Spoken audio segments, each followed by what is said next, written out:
সংসারে আমাদের জীবনে যখন কোনো সুখ বা দুঃখ আসে তার জন্য আমরা কাউকে না কাউকে অবশ্যই দায়ী করে থাকি, তাই না?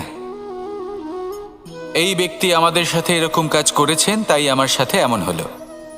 ওই ব্যক্তি যদি এমনটা না করতেন তাহলে আজ আমি ওই স্থানে পৌঁছতে পারতাম। সবই আপনার দৃষ্টিভঙ্গির ওপর নির্ভরশীল, আর যদি আপনার দৃষ্টিভঙ্গি এমন হয় তাহলে তা অনুচিত। সত্যি কথা বলতে এই সংসারে ভিন্ন ভিন্ন ধরনের মানুষ আছে। এটা আপনার ওপর নির্ভর করছে কিভাবে তাদের স্বাগত জানাবেন। একবার ভাবুন, আমি আমার দুটো হাত সামনে নিয়ে এলাম, দুটো মুঠো খুলে দিলাম।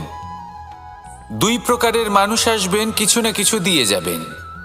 এই মুঠো যদি আমি বন্ধ করে দিই তাহলে না কেউ আমাকে কিছু দিতে পারবে, না আমার কিছু যাবে আসবে।